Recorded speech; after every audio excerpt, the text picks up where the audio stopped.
Okay okay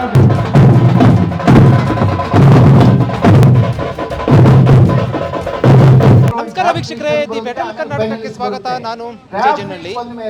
SI ವಿರೋಧಿ ಪ್ರತಿಭಟನಾ ಸಮಾವೇಶವನ್ನು ಹಮ್ಮಿಕೊಂಡಿರುವಂಥದ್ದು ಎಲ್ಲ ಜಾತ್ಯತೀತ ಪಕ್ಷಗಳು, ಎಲ್ಲ ಸಂಘಟನೆಗಳ ಮುಖಂಡತ್ವದಲ್ಲಿ ಪ್ರತಿಭಟನೆ ಹಮ್ಮಿಕೊಂಡಿರುವಂಥದ್ದು ನೋಡ್ತಾ ಇರುವಂಥದ್ದು. ಬೆಂಗಳೂರಿನ ಫ್ರೀಡಂ ಪಾರ್ಕ್ನಲ್ಲಿ ಪ್ರತಿಭಟನೆ ಹಮ್ಮಿಕೊಂಡಿರುವಂಥದ್ದು ಎಲ್ಲ ಅಂದ್ರೆ ಬಿಜೆಪಿ ಎಲ್ಲ ಪಕ್ಷಗಳ ಮುಖಂಡರುಗಳು ಮತ್ತು ಜೊತೆಗೆ ಪ್ರಮುಖ ನಾಯಕರು ಕೂಡ ಪಾಲ್ಗೊಂಡಿರುವಂಥದ್ದು. ಎಸ್ಐ ವಿರೋಧಿಸಿ ಪ್ರತಿರೋಧ ಸಮಾವೇಶ. ಈ ಬಗ್ಗೆ ಜನ ಏನ್ ಹೇಳ್ತಾರೆ, ಮುಖಂಡರು ಏನ್ ಹೇಳ್ತಾರೆ ಮಾತಾಡ್ತಾ ಹೋಗೋಣ ಬನ್ನಿ. ನಾವು ಇಲ್ಲಿನ ಜನರನ್ನು ಮಾತಾಡ್ತಾ ಹೋಗ್ತೀವಿ ಬನ್ನಿ. 5 ಅಂಶಗಳನ್ನು ರಾಜ್ಯ ಸರ್ಕಾರದ ಮುಂದೆ ಈ ಸಮಾವೇಶ ಇಡ್ತಾ ಇದೆ. ಕೊನೆಯದಾಗಿ ಎಸ್ಐಆರ್ ಷಡ್ಯಂತ್ರವನ್ನು ವಿಫಲಗೊಳಿಸಲು ಈ ಸಮಾವೇಶದಲ್ಲಿ ಸಮಾಧಾನಗೊಂಡಿರುವ ನಾವೆಲ್ಲರೂ ಪರಿಷ್ಕರಣೆ ನಡೀತಾನೆ ಇತ್ತು. ನಮ್ಮ ಯಾವ ಆಗ್ರಹಗಳಿಗೂ ಕಿವಿಗೊಡದೆ ಬಲವಂತವಾಗಿ ಅಕ್ರಮವಾಗಿ ನಮ್ಮ ರಾಜ್ಯದ ಜನರ ಸಂವಿಧಾನಿಕ ಹಕ್ಕನ್ನು ಕಸಿದುಕೊಂಡಿದ್ದೇ ಆದಲ್ಲಿ ಬೀದಿಗಳನ್ನು ನಮ್ಮದಾಗಿಸಿಕೊಳ್ಳುವ ನಮ್ಮ ಹಕ್ಕನ್ನು ನಾವು ಚಲಾಯಿಸುತ್ತೇವೆ ಎಂಬ ಎಚ್ಚರಿಕೆಯನ್ನು ಕೇಂದ್ರ ಸರ್ಕಾರಕ್ಕೆ ಸಮಾವೇಶದ ಹೀಗಾಗಿ ಮತಪತ್ರದಿಂದ ದೂರ ಇರ್ತಾರೆ ಅವರು. ಹೀಗಾಗಿ ಕೋಟಿಗಟ್ಟಲೆ ಜನ ಮತದಿಂದ ದೂರ ಆಗ್ತಾರೆ.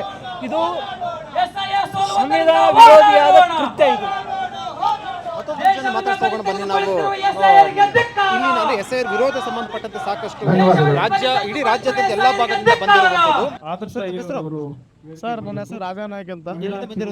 ನಾನು ರಾಜ್ಯ ಪ್ರಧಾನ ಕಾರ್ಯದರ್ಶಿ federation of Indian trade union. Okay, SI ವಿರೋಧಿ ಯಾಕೆ ಅಂತ ಹೇಳಿದ್ರೆ, ತರಾತುರಿಯಲ್ಲಿ ಜನರನ್ನು ಒಗ್ಗಲುಬಿಸುವ ಮುಖಾಂತರ ಏನು ತಮ್ಮ ಏನು ಹಿತಾಸಕ್ತಿ ಇದೆ, ನಮಗೆ ಓಟು ಬೀಳಲಾರದಂತಹ ಏನು ಸಮುದಾಯಗಳಿವೆ, ವಿಶೇಷವಾಗಿ ಅಲ್ಪಸಂಖ್ಯಾತರು ಹಾಗೂ ಏನು ಕಾರ್ಮಿಕರ ಜೊತೆಗೆ ಹಿಂದುಳಿದ ವರ್ಗದವರು, ಆಮೇಲೆ ಬೇರೆ ಬೇರೆ ಜನರಿಗೆ ಸರಿಯಾದ ಡಾಕ್ಯುಮೆಂಟೇ ಸಿಗಲಾರದಂತಹ ಸಮಾಜ ಈ ದೇಶದಲ್ಲಿ ಬರುತ್ತಾ ಇದೆ. ಅವರನ್ನು ಹೊರತುಪಡಿಸಿ ವೋಟ್ ಬ್ಯಾಂಕ್ ಇರುವಂತಹ ಬಂಡವಾಳ ಮಾಡುವ ಮುಖಾಂತರ ಏನಂತ ಹೇಳಿದ್ರೆ, ನಾವು ಇಸ್ ಬಾರ್ 400 ಪಾರ್ ಅಂತ ಹೇಳಿದ್ರು, ಅದರಲ್ಲಿ ಅವ್ರು ಯಶಸ್ವಿ ಆಗ್ಲಿಕ್ಕೆ ಸಾಧ್ಯ ಆಗ್ಲಿಲ್ಲ. ಅದರ ಜೊತೆಗೆ ಏನು ಸರ್ಕಾರ ರಚಿಸಬೇಕಾದಂತ ಸಂಖ್ಯೆಯೂ ಸಹ ಅವರಿಗೆ ಬರ್ಲಿಕ್ಕೆ ಸಾಧ್ಯ ಆಗಿಲ್ಲ. ಜನರು ಅರ್ಥ ಮಾಡ್ಕೊಂಡಿದ್ರು ಅವರು ಯೋಜನೆಗಳು. ಹಾಗಾಗಿ ಅವರು ಈಗ ಬೇರೆ ದಾರಿ ಇಲ್ಲ ಅವರಿಗೆ ಬರ್ಲಿಕ್ಕೆ. ಬಾಬರ್ ಮಸೀದ್ ಆಯ್ತು, ಅದು ಅವ್ರ ಉದ್ದೇಶ ಏನಂತಂದ್ರೆ ಅವರಿಗೆ ಬಿಡಲಾರ್ದಂತಹ ಓಟುಗಳು ಏನು ಒಂದೇ ತಮ್ಮದೇ ಆದ ವೋಟ್ ಬ್ಯಾಂಕ್ ಮುಖಾಂತರ ಅಧಿಕಾರಕ್ಕೆ ಬರಬೇಕು. ಅಧಿಕಾರಕ್ಕೆ ಬರುವ ವಿಚಾರಗಳಿವೆ. ಯಾಕೆ ಬೇಡ ಸರ್ ನಿಮ್ಗೆ? ಇಷ್ಟೋ ಸಂಘಟನೆಗಳು ಒಟ್ಟಾಗಿ ನೀವು ನೋಡಿದ್ರೆ 10 ಸಲ ವೋಟ್ ಹಾಕಿ ನಿಜವಾಗ್ಲೂ ಇದೊಂದು ಇತಿಹಾಸದ ಸೃಷ್ಟಿ ಮಾಡುತ್ತೆ ಅಂತ ಮಾಡಿದ್ದೆ ಸರ್ಕಾರ. 10-14 ಸಲ ನಮ್ಮ ವೈಯಕ್ತಿಕ ಅಥವಾ ನಮ್ಮ ಪಕ್ಷದ್ದು ಅಥವಾ ನಿಮ್ಮ ಸಂಘಟನೆಗಳದ್ದು ನೂರಾರು ಒಂದು ಸಮುದಾಯ ಈ ಓಟ್ ಬರಗಿಲ್ಲ, ಇದು ಜಾತ್ಯತೀತ ಓಟು, ಈ ಓಟ್ ಡಿಲೀಟ್ ಮಾಡಬೇಕು ಅನ್ನುವಂಥವ್ರಿಗೆ ಷಡ್ಯಂತ್ರ. ಇದು ನಡೆಯುವುದಿಲ್ಲ. ಕೊಪ್ಪಳ ಡಿಸ್ಟ್ರಿಕ್ಟ್ ಲಿಂದ. ನಮ್ಮ ಹೆಸರು ಸರ್? ಇದು ಸಣ್ಣ ಕೆಲಸ ಅಲ್ಲ. ಓಕೆ, ಎಲ್ಲಿಂದ ಬಂದಿರುತ್ತದೆ? ನಾವು ಎಸ್ಐ ವಿರೋಧ ಯಾಕೆ ಬೇಡ? ಅವ್ರು ಯಾರು ಬರ್ತಾರೆ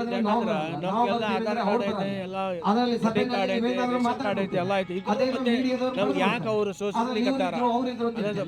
ಸಮಸ್ಯೆಗಳ ಮಧ್ಯೆ ನೀವೊಂದು ಇಡೀ ದೇಶದಲ್ಲಿ ಹೋರಾಟ ಮಾಡೋದಕ್ಕೆ ಬಿಜೆಪಿ ಮತ್ತೆ ಜೆಡಿಎಸ್ ನ ಹೊರತುಪಡಿಸಿ ಎಲ್ಲಾರು ನೀವು ಸೇರಿಸಿದ್ದೀರಾ ಅಂತ ಅಂದ್ರೆ ಅಷ್ಟು ಬಂದಿದ್ದಾರೆ ಅಂದ್ರೆ ಪ್ರಯತ್ನ ಪಟ್ಟಿದ್ದಾರೆ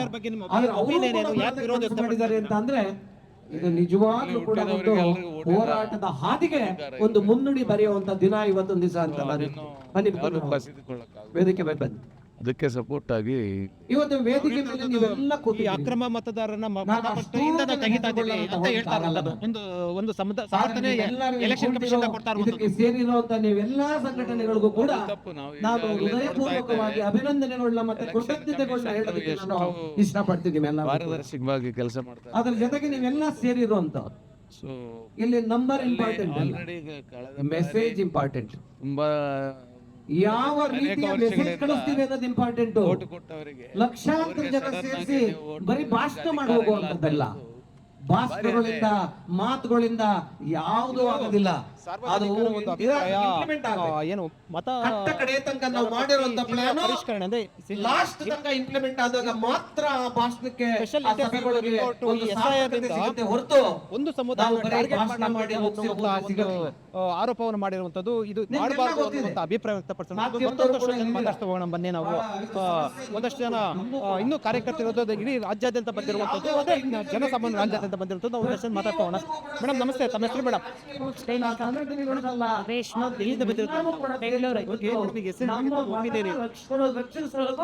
ಅನ್ನೋದು ನಮ್ಮೆಲ್ಲರ ಹಕ್ಕು, ಅದನ್ನು ಯಾರು ಕಸಿಬಾರ್ದು ಅಂತ ಹೇಳಿ ಅದು ಸರ್ಕಾರನೂ ಕೂಡ ಈ ದೇಶದ ನಾಗರಿಕರಾಗಿ ಸಂವಿಧಾನಬದ್ಧವಾಗಿ ನಾವಿಲ್ಲಿ ಬದುಕಿದ್ದೇವೆ. ಹಾಗೆ ಯಾರನ್ನೂ ಕೂಡ ಮತದಾನದ ಹಕ್ಕನ್ನು ಕಸಿಬಾರ್ದು.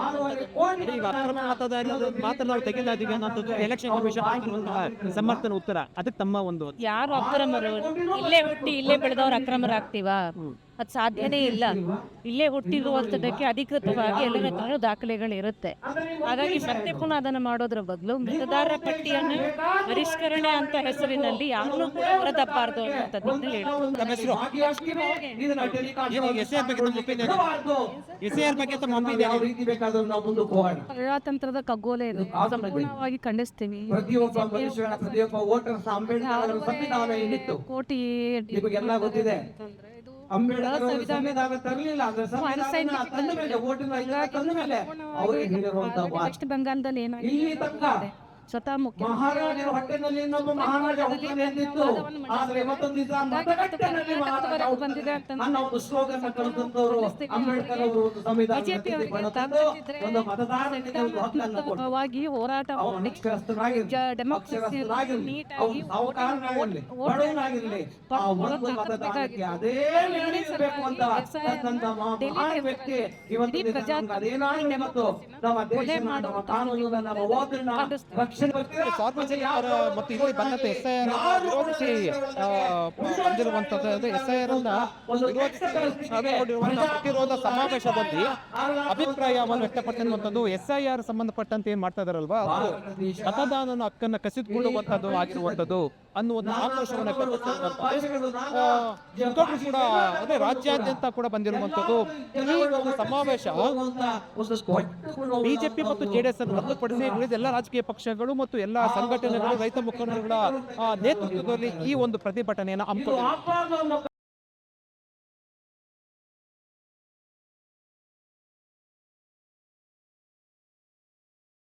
ಹೆಚ್ಚಿನ ಸುದ್ದಿ ಅಪ್ಡೇಟ್ಗೆ ಈಗಲೇ the federal Karnataka YouTube page ಅನ್ನು ಸಬ್ಸ್ಕ್ರೈಬ್ ಮಾಡಿ.